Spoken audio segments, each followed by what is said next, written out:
দিন পেরিয়ে সপ্তাহ হলো, সপ্তাহ পেরিয়ে মাস, মাস পর 3 মাস, বছর, বছরের পর বছর, কিন্তু অন্ধকার ঘর থেকে আমি বেরোচ্ছি। আমি জানতেও পারিনি আমার শ্রদ্ধেয় পিতা, যার জন্য আমি আদালতে সংগ্রাম করছিলাম, তার কি হলো। যখন খাবার দিতে আসতো তখন আমি আকুতি মিনতি করতাম। সন্তান হিসেবে এতটুকু জানার অধিকার আমার নাই, যে পিতার জন্য আমি সংগ্রাম করছিলাম, যার অন্যায়ের ব্যাপারে আমি কথা বলছিলাম, যার জন্য আমি একদিন আজকে টার্গেটেড হয়ে গিয়েছি। মেনে নিলাম আমাকে এখান থেকে ছাড়বেন না, মেনে নিলাম আমাকে পরিবারের সাথে আমার যোগাযোগ করতে দিবেন না, কিন্তু সন্তান হিসেবে এতটুকু জানার অধিকার কি আমার নাই যে আমার পিতা কি বেঁচে আছেন না মারা গেছে।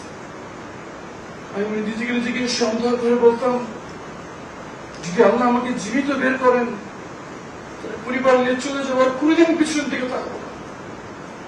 আমি সেই নির্বোধ যে দেশের বাইরে পড়াশোনা করে দেশের বাইরে থাকার সুযোগ থাকা সত্ত্বেও দেশে সে মনে করেছে যে মানুষের ভাগ্য পরিবর্তন করতে পারে। আমি সেই নির্বোধ যে আস্থা রেখেছিলাম বাংলাদেশের বিচার ব্যবস্থার। আমি সেই নির্বোধ যে বিশ্বাস করতাম আমাদের সংবিধান আমাদের অধিকার দেওয়ার জন্য যথেষ্ট। আমি নিজেকে বলেছিলাম, যদি বের হয়ে যায়, যদি আল্লাহ বের করে, তাহলে আর কোনদিন পিছন ফিরে তাকাবো না। স্ত্রী সন্তান মাকে দিয়ে চলে যাবো এই দেশ থেকে। যে আমার সাথে মানুষকে দূরে থাক, পশুর অধিকারটুকু আমাকে দিচ্ছে। একটি পশু পাখি জন্তু জানোয়ারকে যদি আকাশ ভিন ধরে পাশে তার মাস রাখা, সে বাঁচবে না। একটা মানুষ সে কিভাবে রাখবে? যেদিন আমাকে তারা বের করছিল, আমি ধরে নিচ্ছি এটাই শেষ। আমার কাছে খুশি লাগছিল, এই যন্ত্রণা শেষ হবে, আর থাকতে হবে এই অন্ধকার ঘরে, আর থাকতে হবে এই জীবন্ত কবরের ভিতরে। শেষ সময় চলে যাবো সৃষ্টিকর্তার কাছে।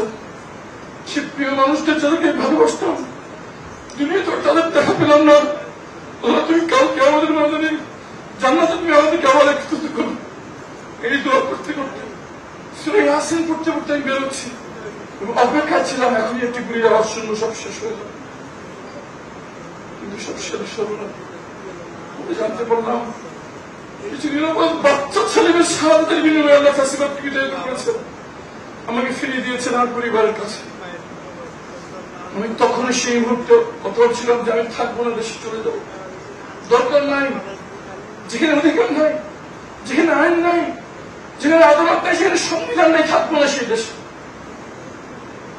কিন্তু যখন সুমন ভাইয়ের মেয়ের দিকে তাকালে, যত হাহাকার শুনি, যখন সে প্রশ্ন করে রাখবো আমার বাবা কোথায়, তখন মনে করিয়া সৃষ্টিকর্তা আমাকে নিজ হাতে জীবিত রেখেছে।